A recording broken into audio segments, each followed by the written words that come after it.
En el mundo de la ingeniería y la seguridad, existe un número sagrado, el 0. Cero margen de error. Cero posibilidades de fallo. Pero el 16 de julio de 1945, el hombre encargado de destruir mundos, Robert Oppenheimer, no tenía un 0 en sus papeles. Tenía una cifra aterradora, 3 en 1.000.000.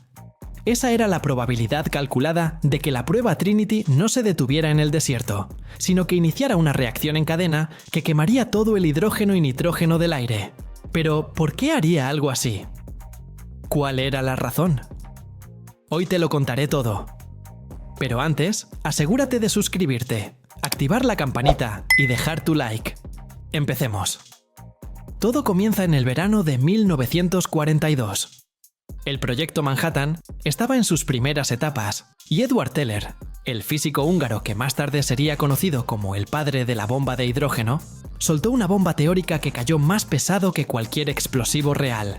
Teller estaba trabajando en los cálculos de la fisión, el proceso de romper el núcleo del átomo para liberar energía. Pero su mente, que siempre iba 10 pasos adelante hacia el desastre, se preguntó qué pasaría con el calor extremo generado. Sus cálculos iniciales sugerían algo aterrador. La temperatura en el centro de la explosión atómica superaría los 10 millones de grados Celsius, una temperatura que hasta ese momento solo existía en el corazón de las estrellas. Teller teorizó que, bajo ese calor infernal, los átomos de nitrógeno, que componen casi el 80% de nuestra atmósfera, no se comportarían de manera normal. En lugar de simplemente absorber la energía, podrían fusionarse. Y aquí es donde entra la pesadilla. La fusión libera energía. Si la reacción de fusión del nitrógeno liberaba más energía de la que consumía, se crearía una reacción en cadena autosostenible. El cielo se convertiría en combustible. La idea era sencilla y brutal. Enciendes un fósforo en un bosque seco y el bosque entero se quema. En este caso, el fósforo era la bomba atómica y el bosque seco era la atmósfera de la Tierra. Oppenheimer, al ver los garabatos de Teller, se quedó helado. La posibilidad de detener la guerra contra Hitler de repente parecía insignificante si el costo era convertir el planeta en una estrella nova. Inmediatamente, Oppenheimer suspendió el trabajo rutinario y corrió a buscar a Arthur Compton, otro premio Nobel y una de las cabezas del proyecto, para discutir si debían detener todo el programa. Imaginen esa reunión. 2 hombres mirando un lago en Michigan, discutiendo en voz baja si tenían el derecho de arriesgar la existencia de la biología terrestre. Compton fue claro y dijo una frase que resuena hasta hoy. Es mejor aceptar la esclavitud bajo los nazis que tener la oportunidad de bajar el telón final de la humanidad.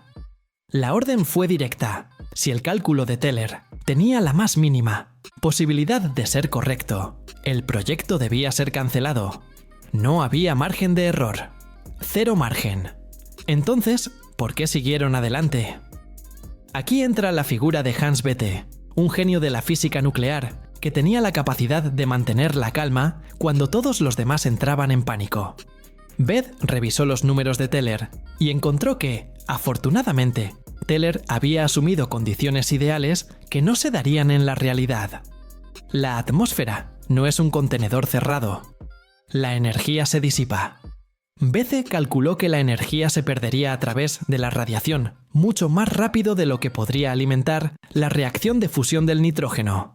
Básicamente, el enfriamiento ganaría la carrera contra el calentamiento. Concluyeron que la probabilidad de una ignición atmosférica no era 0, pero era de 3 en 1.000.000. Y aquí es donde la psicología humana juega un papel fascinante. Para un científico, 3 en 1.000.000 es estadísticamente despreciable, es casi imposible. Pero para el ser humano que está a punto de presionar el botón, ese 3 resuena en la cabeza como un tambor de guerra. Dime, ¿presionarías el botón arriesgando el planeta entero para acabar la guerra? Coméntalo abajo. Pero no te vayas, porque el verdadero terror se desató justo durante la tormenta. Saltamos ahora a la noche, previa a la prueba Trinity. El desierto de Jornada del Muerto, en Nuevo México, estaba siendo azotado por una tormenta eléctrica feroz. Los rayos caían cerca de la torre de acero de 30 metros donde colgaba el Gadget, el nombre clave de la bomba. La tensión era tan densa que se podía cortar con un cuchillo. Oppenheimer era un manojo de nervios, fumando compulsivamente y tosiendo, leyendo poesía de Baudelaire para intentar calmar su mente fracturada. En medio de este caos climático y emocional, Enrico Fermi, el arquitecto del reactor nuclear, decidió que era el momento perfecto para el humor negro. Mientras los científicos se refugiaban en los búnkeres de concreto o se tiraban al suelo en las zanjas de observación, Fermi comenzó a tomar apuestas. Sí, Fermi estaba aceptando apuestas sobre si la bomba encendería la atmósfera y, si lo hacía, si destruiría solo Nuevo México o el mundo entero. Esto no era una broma para muchos. Los guardias militares, los ingenieros jóvenes y el personal no científico escuchaban a estos genios hablar del fin del mundo con una mezcla de ironía y datos técnicos, y el pánico comenzó a filtrarse. Algunos científicos incluso discutieron seriamente la posibilidad de evacuar partes del estado, aunque sabían que si la atmósfera se encendía, no habría lugar a donde correr. La tormenta finalmente pasó, y el cielo se despejó justo antes del amanecer, dejando un silencio sepulcral en el desierto. A las 5:29 de la mañana, 45 segundos, el cronómetro comenzó la secuencia final. El físico Samuel Allison era el encargado de la cuenta regresiva por los altavoces. -10, -9. En ese búnker de control, nadie respiraba. La mano de un soldado estaba lista sobre el interruptor de aborto, pero la orden nunca llegó. Oppenheimer, con los ojos entrecerrados, murmuró: «Señor, estos asuntos son difíciles para el corazón». 0. Lo que sucedió a continuación desafió toda descripción humana. No hubo sonido al principio, solo luz. Una luz tan pura, tan violenta y tan absoluta que, según los testigos, iluminó las montañas circundantes con una intensidad 20 veces mayor a la del sol del mediodía.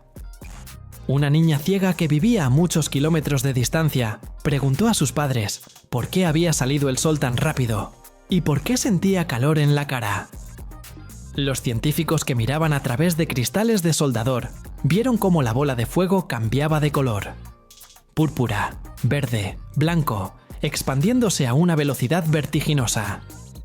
Y en esos primeros milisegundos, mientras la bola de fuego devoraba el desierto y convertía la arena en vidrio radiactivo verde, conocido hoy como trinitita, hubo un instante de duda paralizante. La bola de fuego no dejaba de crecer. Parecía no tener límite. Por un segundo eterno, algunos de los observadores pensaron que Teller tenía razón, que habían roto el sello del apocalipsis y que el cielo estaba empezando a arder. Pero entonces, la física real, la que Hans Bethe había calculado, tomó el control. La bola de fuego comenzó a elevarse, formando la ahora icónica columna en forma de hongo. La atmósfera no se había encendido. El nitrógeno se mantuvo estable.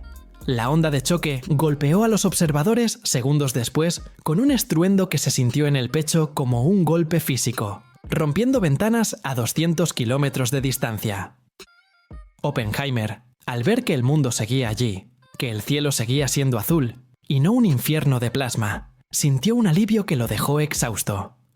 Fue en ese momento cuando su mente viajó a las escrituras hindúes, al Bhagavad Gita, y pensó en la famosa frase: «Ahora me he convertido en la muerte, el destructor de mundos».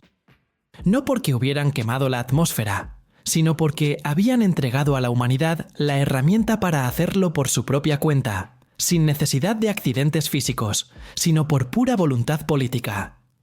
Sin embargo, el miedo a la ignición atmosférica no desapareció con Trinity. De hecho, volvió a surgir años después, y con más fuerza, durante el desarrollo de la bomba de hidrógeno, la Super. Esta nueva arma no se basaba en la fisión, sino en la fusión, el mismo proceso que ocurre en el Sol. Nuevamente, los científicos tuvieron que sentarse y calcular si esta detonación, 1000 veces más potente que la de Hiroshima, podría cruzar el umbral de temperatura necesario para fusionar los océanos o la atmósfera. El informe LA-602, escrito por Konopinski, Marvin y Teller, sigue siendo uno de los testamentos más importantes de la responsabilidad científica. Detalla matemáticamente por qué es casi imposible iniciar una fusión autosostenible en el aire. La razón principal es la pérdida de energía por radiación inversa Compton. Explicado de forma sencilla. Los electrones en el aire roban energía de la reacción y la disparan hacia afuera en forma de luz y rayos X, enfriando la zona antes de que la reacción en cadena pueda propagarse a otros átomos de nitrógeno. La naturaleza, en su infinita sabiduría física, tiene mecanismos de seguridad que nos protegen de nuestra propia estupidez, al menos hasta cierto punto. Pero hay un detalle que hace que esta historia sea aún más inquietante hoy en día. En 1945 sabíamos mucho menos sobre la física de plasmas de lo que sabemos ahora. Los científicos de Los Álamos eran brillantes, sí, eran los mejores, pero estaban trabajando con márgenes de error desconocidos. Se lanzaron al vacío confiando en las matemáticas de un papel. Si hubiera existido alguna variable desconocida, alguna propiedad extraña del plasma a altas temperaturas que no hubieran previsto, hoy no habría nadie aquí para contar esta historia, ni nadie para ver este video. No habría historia. Solo habría una bola de roca inerte girando alrededor del Sol. Incluso después de la explosión, la historia oficial trató de ocultar lo que había pasado. El ejército emitió un comunicado de prensa diciendo que un depósito de municiones había explotado accidentalmente en el desierto. Nadie mencionó la radiación, nadie mencionó el hongo nuclear y, por supuesto, nadie mencionó que por un momento Enrico Fermi estaba calculando las probabilidades de que todos estuviéramos muertos. Fue solo después de los bombardeos de Hiroshima y Nagasaki que la verdad de Trinity salió a la luz, y con ella, el terror retrospectivo de lo cerca que estuvimos del abismo. Al final, la apuesta de Fermi no tuvo ganador, porque nadie cobró el dinero, pero todos ganamos el premio de seguir existiendo. La próxima vez que mires al cielo y veas ese azul profundo y reconfortante, recuerda que es una mezcla de nitrógeno y oxígeno, que bajo las circunstancias incorrectas y la ambición desmedida, podría haber sido el combustible de nuestro propio funeral vikingo planetario. La ciencia nos salvó, pero fue la misma ciencia la que nos puso en la cornisa. Y así hemos llegado al final de este viaje. Si tú también sentiste ese escalofrío al pensar en lo cerca que estuvimos de desaparecer, entonces no puedes irte sin hacer lo siguiente. Suscríbete al canal, activa la campanita y deja tu like. ¡Nos vemos!